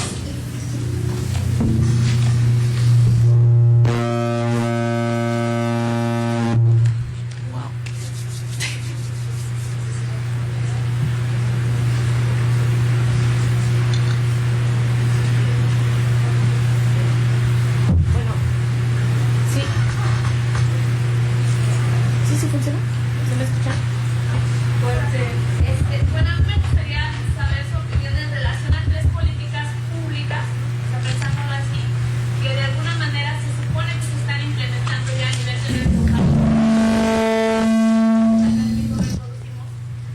de que son políticas públicas para la igualdad de género, pero no. Una que tiene que ver con la cuestión de los gastos etiquetados, ¿no? Se supone que nos asignan un presupuesto a los diferentes estados y a las instituciones públicas, en este caso las universidades, para que hagamos cosas en relación a la igualdad y la paridad y todo esto, y pues generalmente no se hace, ¿no? Y las personas que están encargadas de la distribución no son sensibles a la temática. Otra es la cuestión de la paridad de los puestos de elección. Yo vengo de una universidad donde los directores generales son casi la misma cantidad que las directoras generales, y sin embargo eso no garantiza que haya perspectiva de género, ¿no? En ninguno de los programas, ni aspectos, ni políticas, ni programas prioritarios. Y una más, la cuestión del acceso a la salud. Nosotros, por ejemplo, tenemos una comunidad universitaria que tiene acceso a la salud en un centro médico que está al interior de la institución, pero que condena mucho la cuestión, por ejemplo, del derecho a decidir, de la interrupción del embarazo, por supuesto,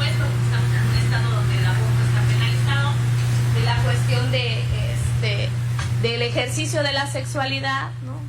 Si vas a pedir condones, por ejemplo, te tienes que anotar en una libreta y cualquiera otro que llega, pues ve quién ya se anotó y es una cuestión así como de estigma, ¿no? Y por último, del Estado de México, de la Universidad Autónoma de Chapingo. Y por último, de la cuestión esta de la posibilidad, ¿no?, de atenderte una infección de transmisión sexual sin que se tenga que informar con nombre y apellido, ¿no?, a la Dirección de Servicios Asistenciales, porque nosotros a nuestros estudiantes los tenemos becados, ¿no? Entonces, con un rollo de esto de que están dándole justificación al presupuesto, también se estigmatiza a las personas. Entonces son políticas públicas mal entendidas, ¿no? En cuestión de acceso a la salud, dicen, bueno, sí estamos dando acceso a la salud a todos por igual, pero en realidad no estamos cuidando cosas como sumamente importantes, ¿no?, en este caso. Gracias. Acá, por favor, con él. No hay más tesis de estos temas, de todos los que mencionó Guillermo, porque no hay quien las asesore, y esto es un reto para todas las personas del auditorio. Hay una compañera ahorita que acaba de entrar a la maestría en Ciencias Sociales de la Universidad de Sonora, tema trans, no ha encontrado quien le brinde la asesoría que necesita. ¿Alguien más? Sí, acá adelante, por favor.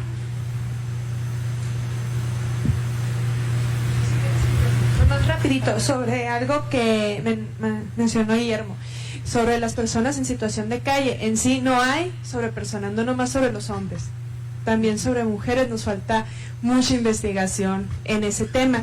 Y mi pregunta también iba a ser relacionada a lo que acaba de decir de los temas, Elsa, de los temas que no hay. Pero bueno, en cuanto a lo de adherencia de tratamiento, Gabriela Sánchez, me dices que tiene una tesis, pero mencionaste también otros comentarios, alguna otra tesis que también estuviera sobre eso, y aprovechar sobre las personas en situación de calle, solicitud al todo el auditorio, si en sus estados o en sus universidades tienen algún estudio sobre este tema, que lo compartan, ¿no? Se les agradecería mucho. Gracias. Aquí adelante, Rosario, y acá atrás. No, bueno, aquí primero y luego atrás. Bueno, yo nada más quisiera señalar también como aporte de los estudios de género la apropiación que ha habido por parte de la ciudadanía y en específico de grupos tanto de mujeres como de hombres, de toda esta articulación de un discurso en defensa de los derechos de las mujeres, sí, porque me parece que esto ha democratizado en alguna medida a las instituciones también.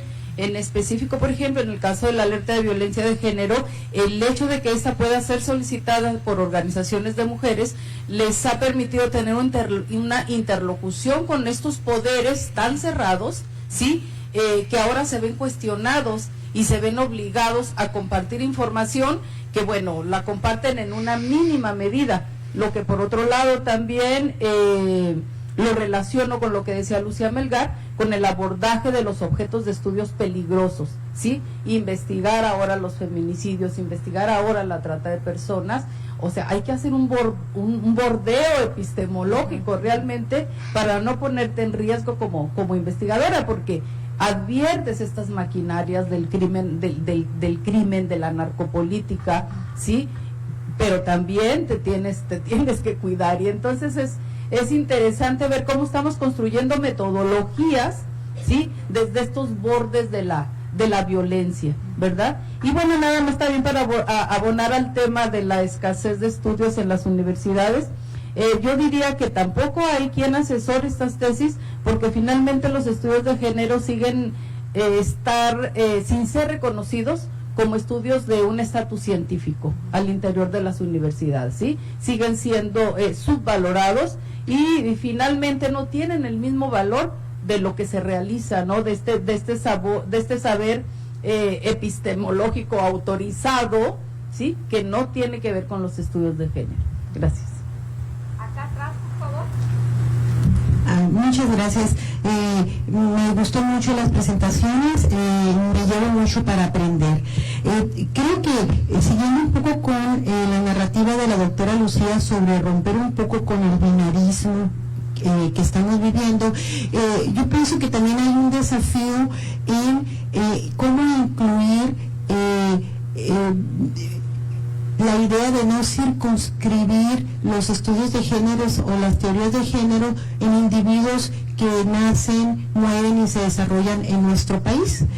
Cuando estamos viendo que hay, por ejemplo, en el caso de las migraciones, un retorno muy importante en los últimos años. Otro de los desafíos, pienso, cuáles son los roles de género o cómo se desafían los roles de género del paisano que llega habiendo sido educado en Estados Unidos o habiendo sido nacido en Estados Unidos, cómo se desafían con estas nuevas situaciones que estamos viviendo. De esta manera nos movemos al binarismo en relación a una identidad nacida, crecida y vivida en nuestro entorno, colegas, cuando estamos viendo que estamos en una situación muy compleja de diversas identidades y de rompimientos de estas. Una más.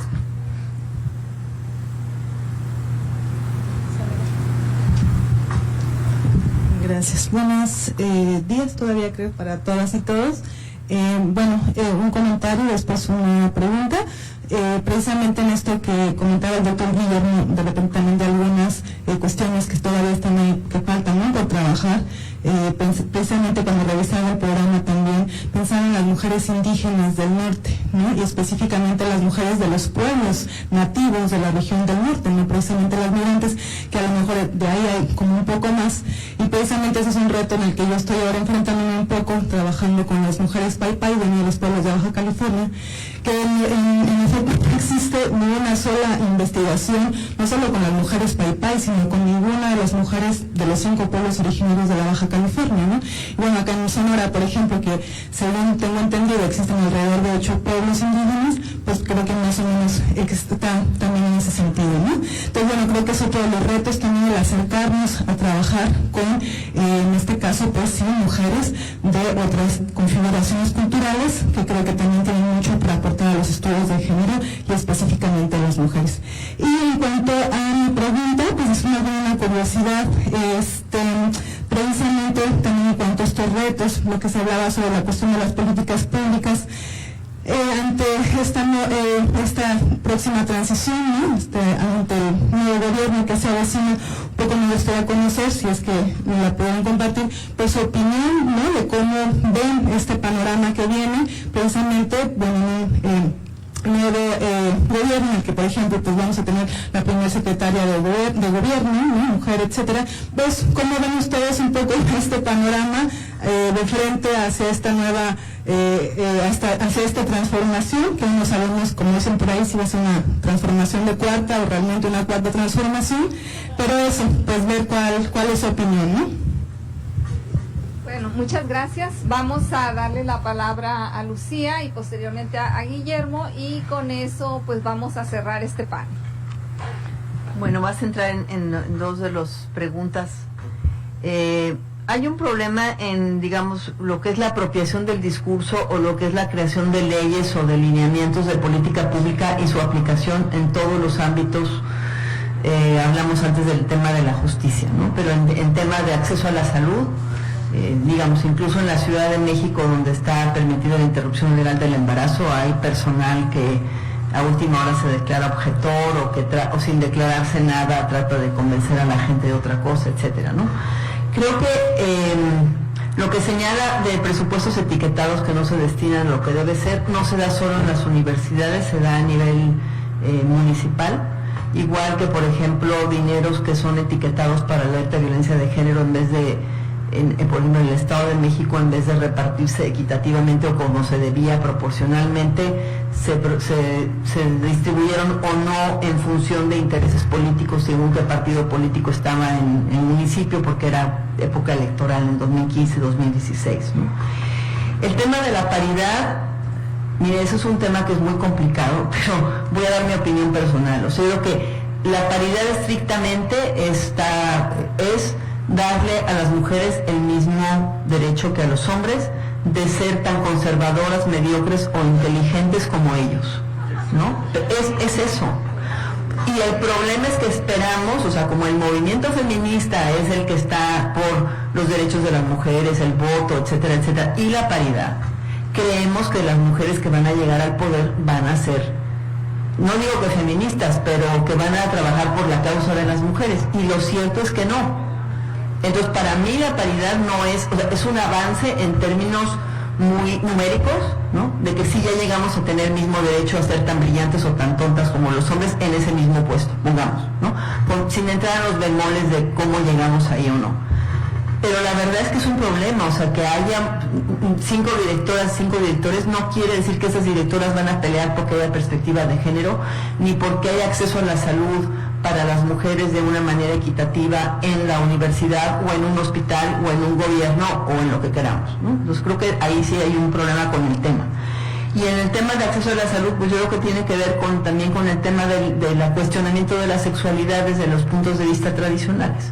Entonces, si necesitas una interrupción del embarazo y además en el estado donde estás está penalizado, etcétera, o si de alguna manera te pueden juzgar por tu sexualidad como que no entras dentro de las normas, es un problema, y creo que ahí hay que entrar al tema de la discusión, no sé, desde el derecho a la no discriminación, por ejemplo, y ya ni siquiera entrar desde la perspectiva de género, sino de la perspectiva de la discriminación, que no se puede discriminar a nadie por ese tipo de razones, ¿no? Entonces, digamos, sería eso, pero sí es un problema general, no es nada más de la universidad. Y en relación con la universidad, creo que un problema que tenemos es que, como dijeron antes, los médicos y los abogados no están educados todavía con perspectiva de género, ni siquiera en la UNAM. En la UNAM, yo estuve trabajando en la UNAM un tiempo, en el CIEG, en lo que ahora es el CIEG, y se pedía que hubiera una materia de género obligatoria para los abogados desde la licenciatura. A estas alturas todavía no existe, ¿no? Entonces, bueno.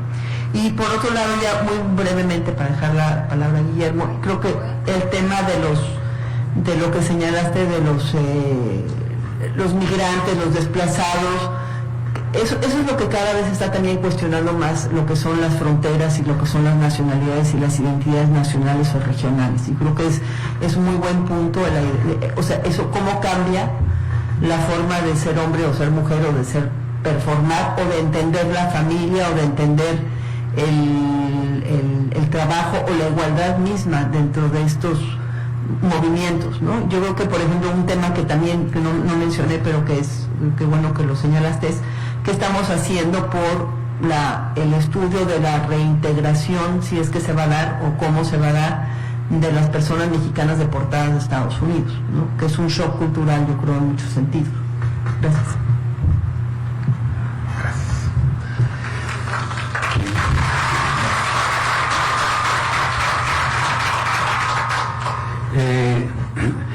Sí, hay un asunto ahí de no hay quien asesore, pero también hay el asunto de no hay quien quiera asesorar porque no tiene ganas de batallar. Yo pongo el caso y lo quiero traer a cuento porque es un ejemplo para mí de un gran profesor, Trinidad Chávez. Trinidad Chávez fue una de una tesis de licenciatura. Cuando yo estaba queriendo estudiar vida cotidiana y obreros y no sé qué, y después cambié de tema y dije, no, voy a estudiar el tema de homosexualidad, prácticas homoeróticas, etcétera, cultura sexual. Y me acuerdo que me dijo, mira, yo no sé nada de eso, pero me voy a poner a estudiar contigo y aprender para asesorarte porque es un tema importante. Esa fue la actitud que tomó él. Y gracias a eso yo pude hacer esa investigación y gracias a eso pude yo continuar en esas investigaciones. Entonces mucho tiene que ver con la disposición de, como profesores, como investigadores, de a acercarse al tema, acompañar un proceso de producción de conocimientos y de profesionalización, ¿verdad? Sí, coincido en el tema que comentaba, ¿no, Rosario, sobre el tema de la metodología y las dificultades que se presentan en ese escenario de violencia. Hace poco nos enfrentamos a esta situación con un alumno mío, exalumno mío, que precisamente publica sobre narcocultura y le pedían más información contextual de los sujetos entrevistados. No, entonces, y de hecho había puesto una nota de pie de página, no puedo dar información porque está en peligro mi vida, de todo a la evaluación le contestan más información. ese tipo de dilemas están apareciendo, ¿no? Y seguramente van a seguir apareciendo. Son escenarios difíciles, temas difíciles. El otro asunto es que aún así se está produciendo información sobre estos temas delicados. El trabajo, por ejemplo, de Rosario Román, de Sonia Peterson sobre crimen, que tiene algunos trabajos sobre criminalidad, por ejemplo, sobre crímenes, sobre criminales, es muy interesante, ¿no? El tema de los retornos, no sé si conozcas el trabajo de Tatiana, una tesis de maestría en la UABC, fue precisamente con hombres que retornan y que están en el llamado hotel, no sé qué, un albergue que hay en Mexicali, ¿no? Es una investigación sobre eso y desde esta perspectiva de los estudios de género, los hombres y masculinidad. Es sumamente interesante porque, entre otras cosas, plantea el asunto de que muchos de estos deportados son deportados precisamente por la aplicación de políticas de no violencia contra las mujeres, cosa que muchos de ellos no los dicen y no mencionan. A veces hablan de una sociedad racista, de un estado racista, que los corrieron por ser mexicanos, y cuando se estudia más a profundidad el caso, casi todos ellos, o muchos de ellos, fueron deportados por golpear a sus parejas y las parejas los denunciaron, o por manejar el estado de ebriedad, o por el tema de las drogas. Pero entonces, lo que me parece muy interesante es plantear que, digamos que las políticas, hay una serie de políticas en el Estado norteamericano que tienen que ver con la regulación de las formas de ser hombre y de ser mujer de los sujetos, que tiene que ver con una noción de ciudadanía y de civismo que pasa por una regulación de ciertas prácticas que en México los hombres asumen como normales, naturales, prácticas de masculinización, como tomar en la vía pública, manejar borrachos o golpear a las parejas, y que allá no se aceptan. Entonces es muy interesante verlo desde esa perspectiva, ¿no? Y bueno, sobre los indígenas, sí, hay muy pocos trabajos. Hay un trabajo que escribí sobre los yaquis, sobre CB Fresco, sobre homosexualidad, sexo entre varones en población yaqui, pero en el marco de las ideologías de género de la población yaqui. Pero es cierto, el tema de la población indígena y los estudios de género de la población indígena está pendiente. Yo creo que en gran medida ha pesado esta idea de que en el norte de México no hay indígenas. Este blanqueamiento, esta cosa, ¿no? Del norteño, ¿no? Que se hace a nivel ideológico y que lleva a excluir a los indígenas en general de la política pública a veces, ¿no? Eso es un tema muy viejo. Yo recuerdo en los años 90 la lucha que personalmente un funcionario de educación de Monterrey, en Nuevo León, en Monterrey, tenía para poder incluir el asunto de población indígena en la ciudad de Monterrey, en los programas educativos. Le dicen, pues aquí no hay indígenas, pero hay mucho indígena migrante, muchísimo indígena migrante.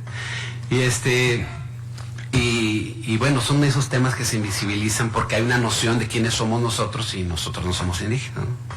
Entonces, bueno, gracias.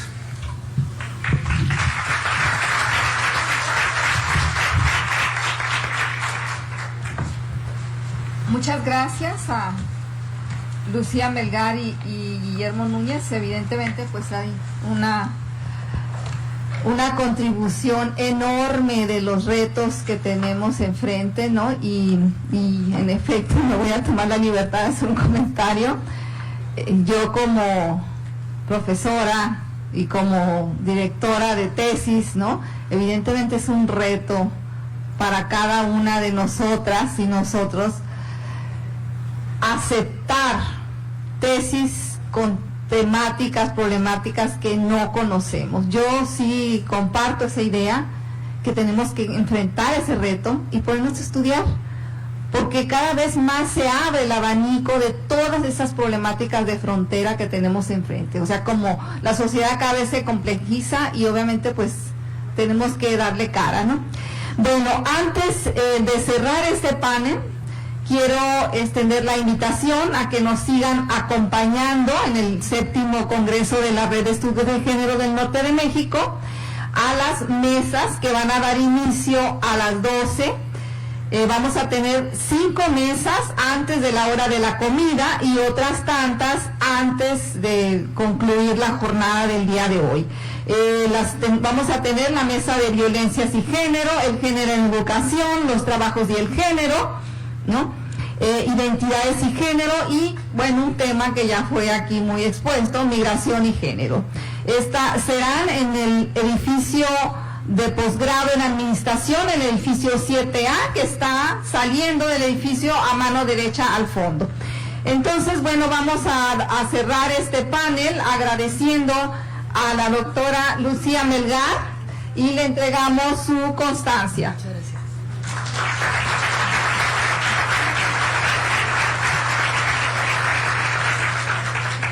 Agradecemos al doctor Guillermo Núñez y le damos su constancia.